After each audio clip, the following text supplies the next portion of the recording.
ಯೇಸು ಕ್ರಿಸ್ತನು ನನಗಾಗಿ ನಿನಗಾಗಿ ಪಾಪದ ಪ್ರಾಯಶ್ಚಿತ್ತವಾಗಲಿಕ್ಕಾಗಿ ತನ್ನ ಆತ್ಮವನ್ನು ಯಜ್ಞವಾಗಿ ಅರ್ಪಿಸಿದನು.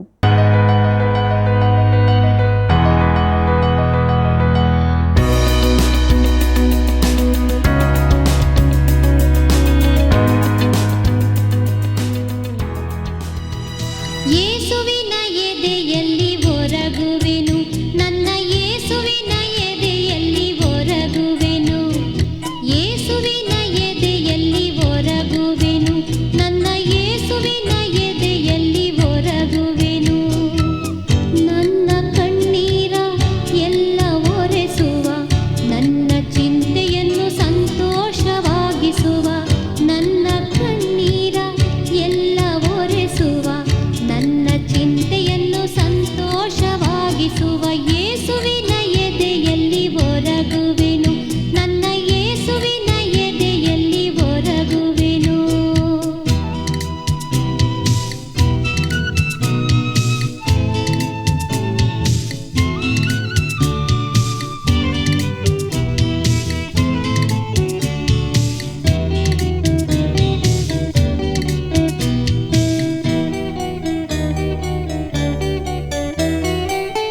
ಎಷ್ಟೇ ಕಷ್ಟಗಳು ನನಗೆ ಬಂದರು, ನನ್ನೆಲ್ಲ ಸಂಪತ್ತು ಅಳಿದು ಹೋದರು. ಎಷ್ಟೇ ಕಷ್ಟಗಳು ನನಗೆ ಬಂದರು, ನನ್ನೆಲ್ಲ ಸಂಪತ್ತು ಅಳಿದು ಹೋದರು. ಎಂತಹ ಸುಳ್ಳರು ಎದುರಿಸಿ ಬಂದರು, ನನ್ನ ಹೆಸರನ್ನು ಅಳಿಸಿ ಹಾಕಿದರು. ಎಂತಹ ಸುಳ್ಳರು ಎದುರಿಸಿ ಬಂದರು, ನನ್ನ ಹೆಸರನ್ನು ಅಳಿಸಿ ಹಾಕಿದರು. ಸಾಕೆನಗೆ ನನ್ನ ಪ್ರಿಯ ಯೇಸು, ಎಲ್ಲ ಕಷ್ಟಗಳಲ್ಲಿ ಸಾಕು ನನಗೆ ನನ್ನ ಪ್ರಭು ಯೇಸು. ಸಾಕೆನಗೆ ನನ್ನ ಪ್ರಿಯ ಯೇಸು, ಎಲ್ಲ ಕಷ್ಟಗಳಲ್ಲಿ ಸಾಕು ನನಗೆ ನನ್ನ ಪ್ರಭು ಯೇಸು. ಯೇಸುವಿನ ಎದೆಯಲ್ಲಿ ಒರಗುವೆನು, ನನ್ನ ಯೇಸುವಿನ ಎದೆಯಲ್ಲಿ ಒರಗುವೆನು.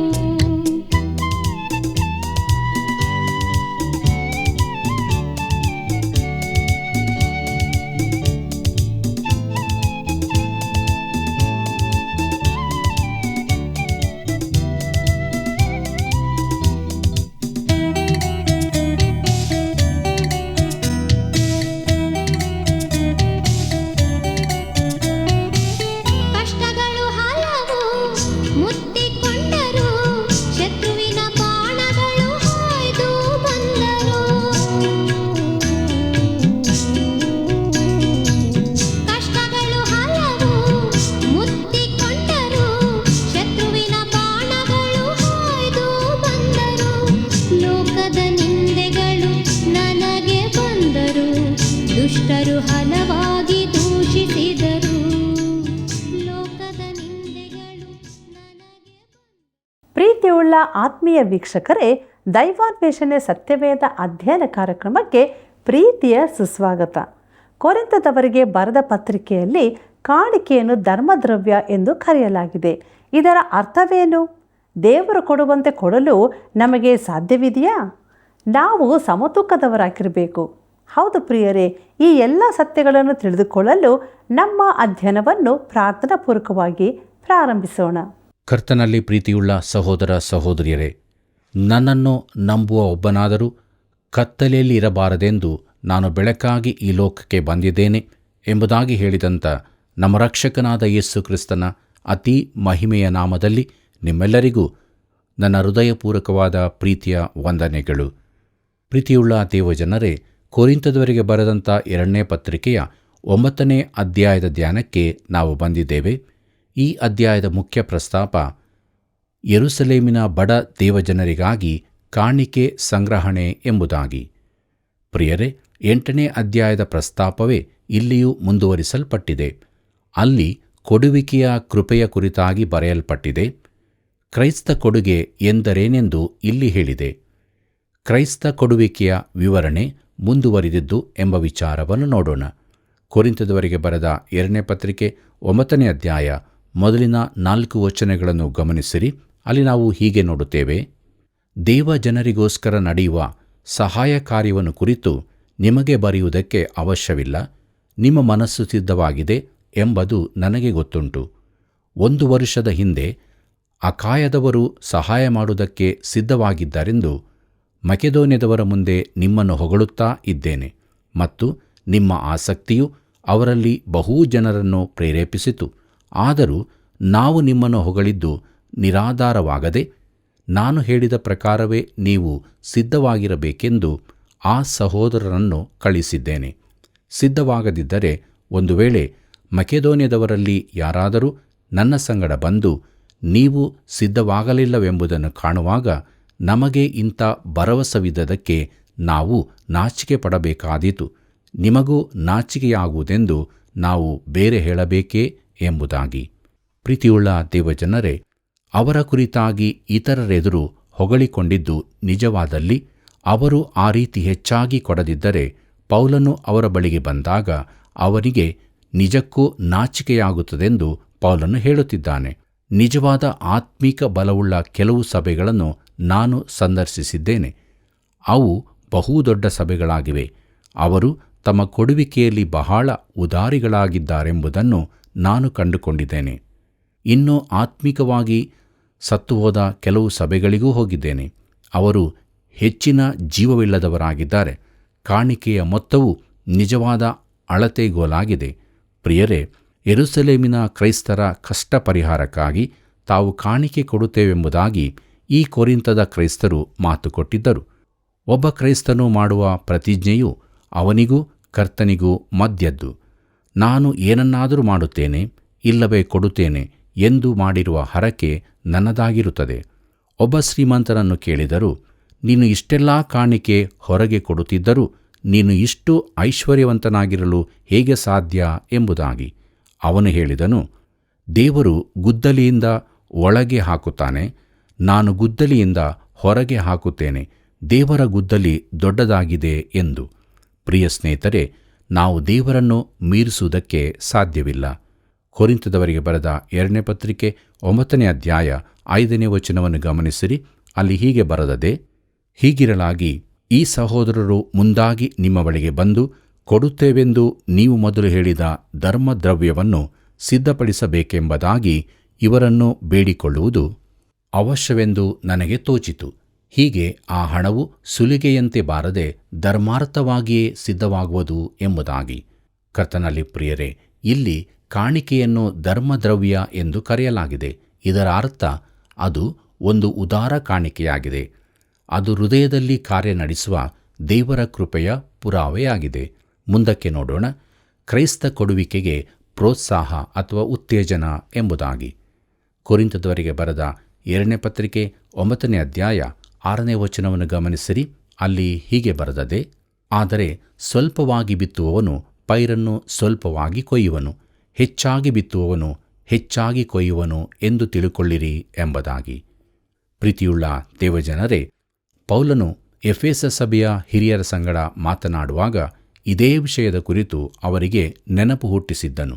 ಎಲ್ಲ ವಿಷಯಗಳಲ್ಲಿ ನಾನು ನಿಮಗೆ ಮಾದರಿ ತೋರಿಸಿದ್ದೇನೆ.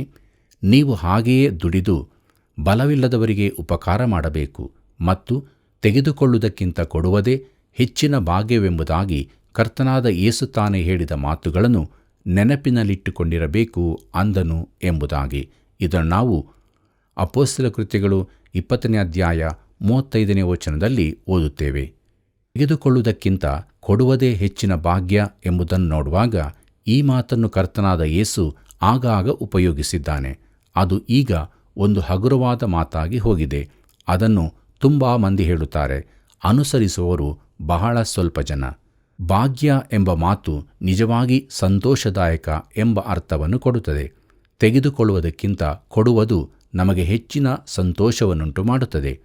ನೀನು ಕೊಡುವಾಗ ಅದರಿಂದ ನಿನಗೇನು ಪರಿಣಾಮ ಉಂಟಾಗುತ್ತದೆ? ಇದು ನನಗೂ ನಿನಗೂ ಒಂದು ನಿಖರವಾದ ಪರೀಕ್ಷೆಯಾಗಿದೆ.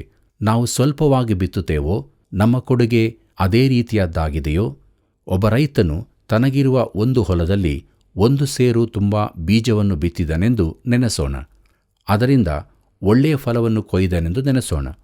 ಮುಂದಿನ ವರ್ಷ ಅವನು, ಈ ವರ್ಷ 1 ಸೇರು ಬೀಜವನ್ನು ಹಾಕುವುದು ವ್ಯರ್ಥ, ನಾನು ಅರ್ಧ ಸೇರನ್ನು ಬಿತ್ತಿ ಅರ್ಧವನ್ನು ಉಳಿಸಿಕೊಳ್ಳುತ್ತೇನೆ ಎಂದು ಹೇಳಿದರೆ, ಅದರಿಂದ ಬಹಳ ಕಡಿಮೆ ಫಸಲು ಬರುತ್ತದೆಂದು ಯಾವ ರೈತನಿಗೂ ಗೊತ್ತಿರುತ್ತದೆ.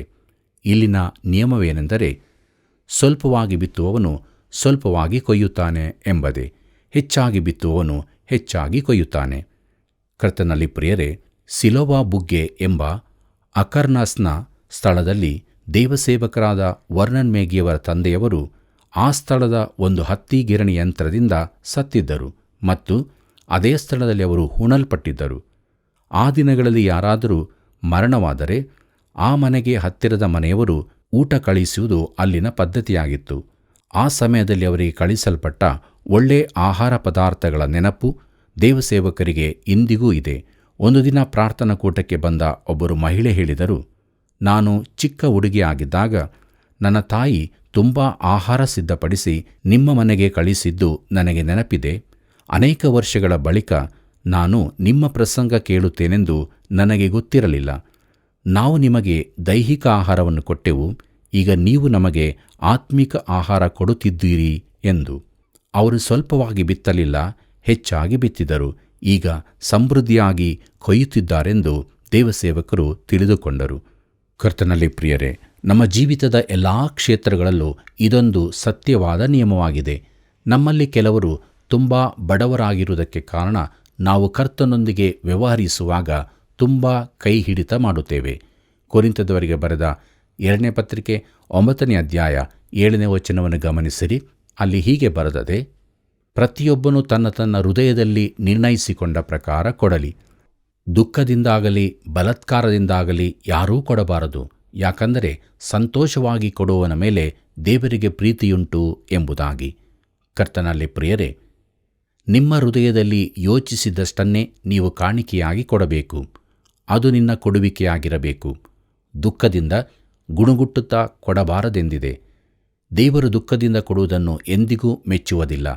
ಅದರ ಅರ್ಥವೇನು? ನೀನು ನಿನಗಾಗಿ ಉಳಿಸಿಕೊಳ್ಳಲು ಆಶಿಸುವ ಒಂದು ಚಿಕ್ಕಾಸು ಕೂಡ ದೇವರಿಗೆ ಬೇಕಾಗಿಲ್ಲ. ಒಂದು ವೇಳೆ ನೀನು ಹೇಳಬಹುದು, ನಾನು ಸಭೆಯಲ್ಲಿ ಒಬ್ಬ ಸಭಾಧಿಕಾರಿಯಾಗಿದ್ದೇನೆ, ಕೊಡುವಂಥದ್ದು ನನ್ನ ಕರ್ತವ್ಯವಾಗಿದೆ ಎಂದು. ನಾನು ಈ ಸಭೆಯ ಸದಸ್ಯ, ನನಗೆ ಜವಾಬ್ದಾರಿ ಇದೆ ಎಂದು. ಒಂದು ವೇಳೆ ನಿನ್ನ ಸಭೆ ನಿನ್ನಿಂದ ಅದನ್ನು ನಿರೀಕ್ಷಿಸಬಹುದು.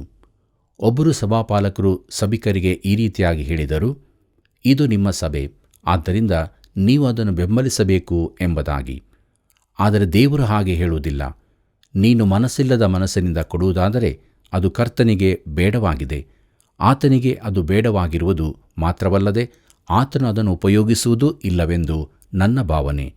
ಪ್ರೀತಿಯುಳ್ಳ ದೇವಜನರೇ, ನೀವು ದುಃಖದಿಂದ ಕೊಡಬಾರದೆಂದು ಹೇಳಿರುವುದಲ್ಲದೆ ಒತ್ತಾಯದಿಂದಲೂ ಕೊಡಬಾರದೆಂದು ಹೇಳಿದೆ. ಪ್ರಿಯ ಸ್ನೇಹಿತನೇ, ನೀನು ಸಂತೋಷದಿಂದಲೂ ಸ್ವ ಇಚ್ಛೆಯಿಂದಲೂ ಕೊಡದಿದ್ದರೆ ಆತನಿಗೆ ಕೊಡದಿರುವುದೇ ಒಳ್ಳೆಯದು. ಕೆಲವರು ಹೇಳುತ್ತಾರೆ, ಎಲ್ಲರೂ ಕೊಡುವಾಗ ನಾನೂ ಕೂಡ ಕೊಡುವುದು ಒಳ್ಳೆಯದು, ಕೊಡದಿದ್ದರೆ ಅದು ಕೆಟ್ಟದಾಗಿ ಕಾಣುತ್ತದೆ ಎಂದು. ಇದು ಒತ್ತಾಯದಿಂದ ಕೊಡುವುದಾಗಿದೆ. ಆ ರೀತಿಯ ಕೊಡುವಿಕೆ ದೇವರಿಗೆ ಬೇಕಾಗಿಲ್ಲ. ಸಂತೋಷವಾಗಿ ಕೊಡುವವನ ಮೇಲೆ ದೇವರಿಗೆ ಪ್ರೀತಿಯುಂಟು ಎಂಬುದಾಗಿ ನೋಡುವಾಗ ಅದು ದೇವಾರಾಧನೆಯ ಸಂತೋಷದ ಕ್ಷಣವಾಗಿರಬೇಕು. ನಾನು ಸಂದರ್ಶಿಸಿದ ಅನೇಕ ಸಭೆಗಳಲ್ಲಿ ಕಾಣಿಕೆ ಕೂಡಿಸಿಯಾದ ಬಳಿಕ ಸಭೆ ಎದ್ದು ನಿಂತು ಎಲ್ಲ ಒಳ್ಳೆಯ ದಾನಗಳ ಮೂಲಕರ್ತ ದೇವರೇ ಎಂಬ ಸಂಗೀತವನ್ನು ಹಾಡುತ್ತಿದ್ದರು. ಅದು ಒಳ್ಳೆಯ ಕ್ರಮವಾಗಿದೆ. ಆದರೆ ಒಂದೇ ನನ್ನ ಸಲಹೆ ಏನೆಂದರೆ, ಆ ಹಾಡನ್ನು ಕಾಣಿಕೆ ಕೂಡಿಸುವ ಮೊದಲು ಹಾಡಿದರೆ ಒಳ್ಳೆಯದೆಂಬುದೇ. ಆಗ ಕಾಣಿಕೆ ಕೊಡುವವರು ಒಳ್ಳೆಯ ಮನಸ್ಸಿನಿಂದ ಕೊಡಬಹುದು ಮತ್ತು ನಿಂತುಕೊಂಡಾಗ ತಮ್ಮ ಜೇಬುಗಳಿಗೆ ಕೈ ಹಾಕುವುದು ಸುಲಭವಾಗುತ್ತದೆ. ದೇವರು ಸಂತೋಷವಾಗಿ ಕೊಡುವವನನ್ನು ಮೆಚ್ಚುತ್ತಾನೆ. ನೀನು ಸಂತೋಷವಾಗಿ ಕೊಡಲಾರೆಯಾದರೆ ಕೊಡಲೇಬೇಡ. ಕೊರಿಂಥದವರಿಗೆ ಬರೆದ 2ನೇ ಪತ್ರಿಕೆ 9ನೇ ಅಧ್ಯಾಯ 8ನೇ ವಚನವನ್ನು ಗಮನಿಸಿರಿ. ಅಲ್ಲಿ ನಾವು ಹೀಗೆ ನೋಡುತ್ತೇವೆ, ದೇವರು ಸಕಲ ವಿಧವಾದ ದಾನಗಳನ್ನು ನಿಮಗೆ ಧಾರಾಳವಾಗಿ ಅನುಗ್ರಹಿಸುವುದಕ್ಕೆ ಶಕ್ತನಾದ್ದರಿಂದ ನೀವು ಯಾವಾಗಲೂ ಎಲ್ಲ ವಿಷಯಗಳಲ್ಲಿ ಪರಿಪೂರ್ಣತೆಯುಳ್ಳವರಾಗಿ ಸಕಲ ಸತ್ಕಾರ್ಯಗಳನ್ನು ಹೇರಳವಾಗಿ ಮಾಡುವವರಾಗಿರಬೇಕು ಎಂಬುದಾಗಿ. ಕರ್ತನಲ್ಲಿ ಪ್ರೀತಿಯುಳ್ಳ ಸಹೋದರ ಸಹೋದರಿಯರೇ, ಕರ್ತನ ಸೇವೆಗೆ ಕೊಟ್ಟು ದಿವಾಳಿಯಾದವರ್ಯಾರೂ ನನಗೆ ಗೊತ್ತಿಲ್ಲ. ಯಾರಾದರೂ ಇದ್ದರೂ ನಾನಂತೂ ಅವರನ್ನು ಈವರೆಗೆ ಸಂಧಿಸಲಿಲ್ಲ. ದೇವರು ನಿನ್ನನ್ನು ಆಶೀರ್ವದಿಸುತ್ತಾನೆಂದು ನಾನು ನಂಬುತ್ತೇನೆ. ಆತನು ನಿನಗೆ ಕೊಡುವ ಆಶೀರ್ವಾದಗಳು ಯಾವಾಗಲೂ ಲೌಕಿಕ ಆಶೀರ್ವಾದಗಳೇ ಆಗಿರಲಿಕ್ಕಿಲ್ಲ. ದೇವರು ತಮಗೆ ಲೌಕಿಕ ಆಶೀರ್ವಾದಗಳನ್ನು ಕೊಡುತ್ತೇನೆಂದು ವಾಗ್ದಾನ ಮಾಡಿದ್ದಾನೆಂದು ನೆನೆಸುತ್ತಾರೆ. ಆದರೆ ಸಕಲ ಆತ್ಮೀಯ ವರಗಳನ್ನು ಕೊಡುತ್ತೇನೆಂದು ಆತನು ವಾಗ್ದಾನ ಮಾಡಿದ್ದಾನೆ. ಕೊರಿಂಥದವರಿಗೆ ಬರೆದ 2ನೇ ಪತ್ರಿಕೆ 9ನೇ ಅಧ್ಯಾಯ 9 ಮತ್ತು 10ನೇ ವಚನಗಳನ್ನು ಗಮನಿಸಿರಿ. ಅಲ್ಲಿ ನಾವು ಹೀಗೆ ನೋಡುತ್ತೇವೆ: ಉಪಕಾರಿಯ ವಿಷಯದಲ್ಲಿ ಅವನು ಬಡವರಿಗೆ ಧಾರಾಳವಾಗಿ ಕೊಟ್ಟನು, ಅವನ ನೀತಿಯ ಫಲವು ಸದಾಕಾಲವೂ ಇರುವುದು ಎಂದು ಶಾಸ್ತ್ರದಲ್ಲಿ ಬರೆದದೆಯಲ್ಲ. ಬಿತ್ತುವವನಿಗೆ ಬೀಜವನ್ನು, ಉಣ್ಣುವವನಿಗೆ ಆಹಾರವನ್ನು ಕೊಡುವಾತನು ನಿಮಗೂ ಬಿತ್ತುವುದಕ್ಕೆ ಬೀಜವನ್ನು ಕೊಟ್ಟು ಹೆಚ್ಚಿಸಿ ನಿಮ್ಮ ಧರ್ಮ ಕಾರ್ಯಗಳಿಂದಾಗುವ ಫಲಗಳನ್ನು ವೃದ್ಧಿಪಡಿಸುವನು ಎಂಬುದಾಗಿ. ಪ್ರೀತಿಯುಳ್ಳ ಸಹೋದರ ಸಹೋದರಿಯರೇ, ಇದು 112ನೇ ಕೀರ್ತನೆಯ ಒಂದು ವಚನವಾಗಿದೆ. ದೇವರಿಗೆ ಭಯಪಟ್ಟು ಬಡವರಿಗೆ ಸಹಾಯ ಮಾಡುವವನು ಭಾಗ್ಯವಂತನೆಂದು ಹೇಳಿದೆ. ಕೊರತೆಯಲ್ಲಿರುವವರ ಸಂಗಡ ನಮಗಿರುವುದನ್ನು ನಾವು ಹಂಚಿಕೊಳ್ಳಬೇಕು. ಸಭೆಯಲ್ಲಿ ನಮ್ಮವರ ಕುರಿತು ನಾವೇ ಚಿಂತಿಸಬೇಕೆಂದು ನನ್ನ ಅನಿಸಿಕೆ. ಜನರೊಂದಿಗೆ ಹಂಚಿಕೊಳ್ಳುವ ಅನೇಕ ಅವಕಾಶಗಳು ನಮಗೆ ದೊರಕುತ್ತವೆ. ಅನೇಕ ಕ್ರೈಸ್ತರಿಗೆ ಅತಿಥಿ ಸತ್ಕಾರ ಮಾಡುವ ವರವಿದೆ. ಅದು ನಿಜವಾಗಿ ಒಂದು ವರವಾಗಿದೆ. ಅವರಿಗೆ ಇತರರನ್ನು ತಮ್ಮ ಮನೆಗೆ ಆಹ್ವಾನಿಸಿ ಅವರನ್ನು ಸತ್ಕರಿಸುವ ವಿಶೇಷ ವರವಿರುತ್ತದೆ.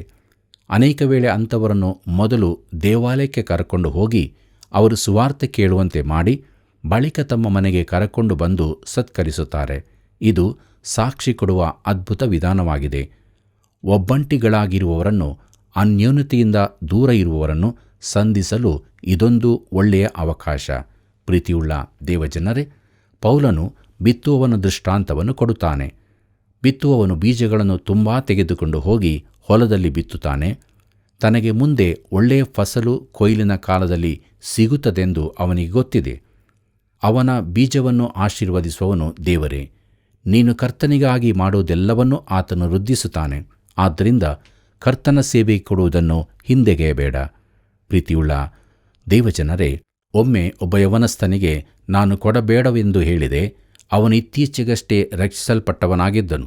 ಅವನು ತುಂಬಾ ಕಾಣಿಕೆ ಕೊಡುತ್ತಾ ಇದ್ದು ತನ್ನ ಸ್ವಂತ ಕುಟುಂಬಕ್ಕೆ ಬೇಕಾದಷ್ಟನ್ನು ಉಳಿಸುತ್ತಿರಲಿಲ್ಲ.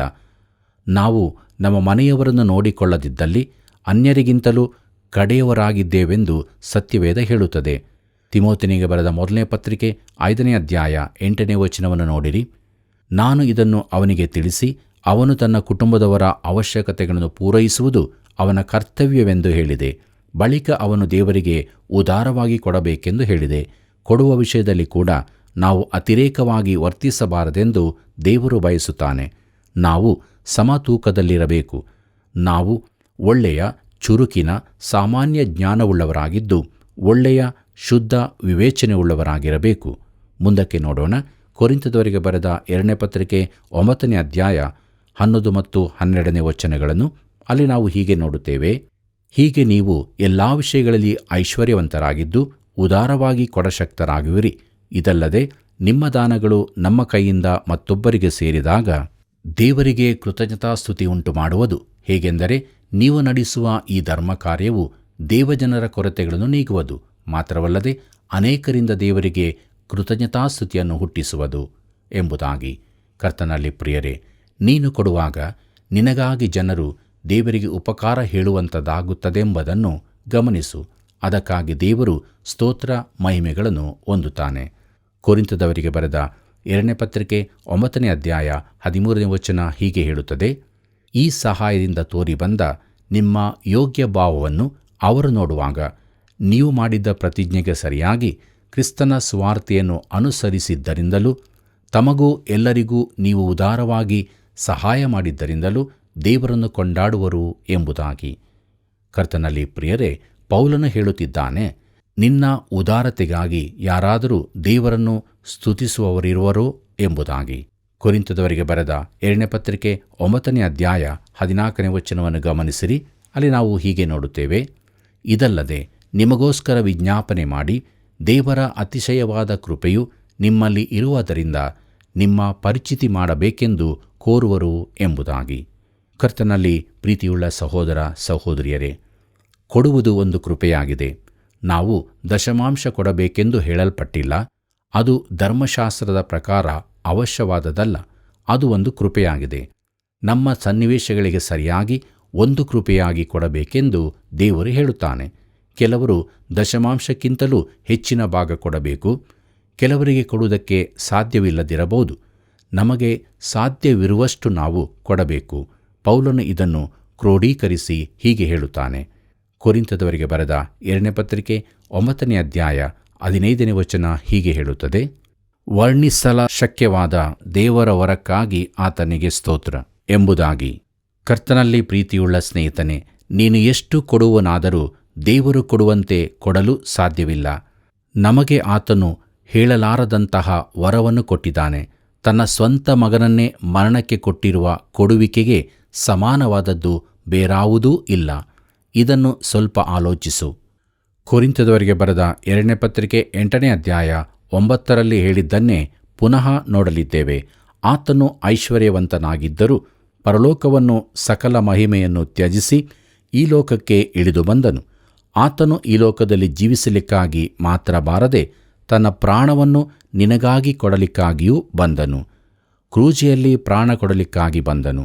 ನನಗೆ ನಿನಗೆ ನಿತ್ಯ ಜೀವ ಕೊಡಲಿಕ್ಕಾಗಿ ಆತನು ಕ್ರೂರವಾಗಿ ಕೊಲ್ಲಲ್ಪಟ್ಟನು. ನನಗಾಗಿ ನಿನಗಾಗಿ ಪಾಪದ ಪ್ರಾಯಶ್ಚಿತ್ತವಾಗಲಿಕ್ಕಾಗಿ ಆತನು ತನ್ನ ಆತ್ಮವನ್ನು ಯಜ್ಞವಾಗಿ ಅರ್ಪಿಸಿದನು. ಪ್ರೀತಿಯುಳ್ಳ ದೇವಜನರೇ, ತನ್ನ ಮುಂದೆ ಇಟ್ಟಿದ್ದ ಸಂತೋಷಕ್ಕೋಸ್ಕರ ಎಂಬುದಾಗಿ ನೋಡುವಾಗ ಆತನು ಹೀಗೆ ಮಾಡಿದನೆಂದು ಇಬ್ರಿಯರಿಗೆ ಬರೆದ ಪತ್ರಿಕೆ 12ನೇ ಅಧ್ಯಾಯ 3ನೇ ವಚನದಲ್ಲಿ ಹೇಳಿದೆ. ಆತನು ಮಹಿಮೆಯ ಅದ್ಭುತ ರಕ್ಷಕನಾಗಿದ್ದಾನೆ. ಆತನನ್ನು ಕೆಳಸ್ಥಾನಕ್ಕೆ ತರಬೇಡ. ಆತನು ಹೊಳೆಯುವ ಮುಂಜಾನೆಯ ನಕ್ಷತ್ರವಾಗಿದ್ದಾನೆ. ನಮ್ಮನ್ನು ಬಿಡುಗಡೆಗೊಳಿಸಿದ ದೇವರ ಮಗನು, ನನಗೆ ನಿನಗೆ ಕೊಡಲ್ಪಟ್ಟ ವರ್ಣಿಸಲ ಶಕ್ಯವಾದ ವರವಾಗಿದ್ದಾನೆ. ಇದು ಕೊಡುವಿಕೆಯ ಅತ್ಯುನ್ನತ ಮಟ್ಟವಾಗಿದೆ. ಆ ಮಟ್ಟಕ್ಕೆ ಏರಲು ಯಾರಿಂದಲೂ ಸಾಧ್ಯವಿಲ್ಲ. ಕರ್ತನಲ್ಲಿ ಪ್ರೀತಿಯುಳ್ಳ ದೇವಜನರೇ, ದೇವರ ವಾಕ್ಯದ ಪ್ರಕಾರ ದೇವರು ತನ್ನ ಮಗನನ್ನು ನಮಗೋಸ್ಕರ ಈ ಲೋಕಕ್ಕೆ ಕಳುಹಿಸಿಕೊಟ್ಟನು. ಆತನು ಐಶ್ವರ್ಯವಂತನಾಗಿದ್ದರೂ ನಮಗೋಸ್ಕರ ಸಕಲವನ್ನು ತ್ಯಾಗ ಮಾಡಿ ಬಡವರಲ್ಲಿ ಬಡವನಾಗಿ ನಮಗೋಸ್ಕರ ಕ್ರೂಜೆಯಲ್ಲಿ ತನ್ನನ್ನು ಸಮರ್ಪಿಸಿಕೊಂಡು ನಮ್ಮನ್ನು ಪಾಪದಿಂದ ಬಿಡಿಸಿದನು. ನಮ್ಮ ಜೀವಿತವೂ ಕೂಡ ಆತನನ್ನು ಅಂಗೀಕಾರ ಮಾಡಿಕೊಂಡು ಆತನಿಗೋಸ್ಕರ ಜೀವಿಸುವಂಥ ಜೀವಿತವಾಗಬೇಕು. ಮಾತ್ರವಲ್ಲ, ನಾವು ಕೂಡ ಇತರರಿಗೆ ಆತನ ಪ್ರೀತಿಯನ್ನು ಹಂಚುವರಾಗಬೇಕು. ಇಂಥ ಜೀವಿತವನ್ನು ಜೀವಿಸುವುದಕ್ಕೆ ದೇವರು ನಮಗೆ ಸಹಾಯ ಮಾಡಲಿ. ಕರ್ತನ ಕೃಪೆಯು ಸದಾ ನಿಮ್ಮ ಸಂಗಡ ಇರಲಿ. ಕೆಲವು ಸಭೆಗಳು ಕೊಡುವಿಕೆಯಲ್ಲಿ ಉದಾರಗಳಾದರೆ ಇನ್ನೂ ಕೆಲವು ಕೊಡುವಿಕೆಯಲ್ಲಿ ಬಲಹೀನವಾಗಿದೆ. ನಾವು ದೇವರನ್ನು ಮೀರುವುದು ಅಸಾಧ್ಯ. ಆದರೆ ನಾವು ಯಾವಾಗಲೂ ಸಮತೂಕದಲ್ಲಿರಬೇಕು. ನಾವು ಕೊಡುವಾಗ ನಮಗಾಗಿ ಜನರು ದೇವರಿಗೆ ಉಪಕಾರ ಹೇಳುವಂತಾಗಬೇಕು. ಇಂಥ ರೀತಿಯಲ್ಲಿ ನಮ್ಮ ಜೀವಿತದಲ್ಲಿ ದೇವರ ಮಹಿಮೆಗಾಗಿ ಜೀವಿಸೋಣ. ಬನ್ನಿ ಪ್ರಾರ್ಥನೆಯನ್ನು ಮಾಡೋಣ.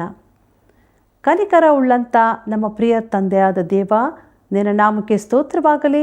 ಈ ಕಾರ್ಯಕ್ರಮವನ್ನು ವೀಕ್ಷಿಸುತ್ತಿರುವಂಥ ನಮ್ಮ ಪ್ರಿಯ ಸಹೋದರ ಸಹೋದರಿಯರನ್ನು ಆಶೀರ್ವದಿಸು.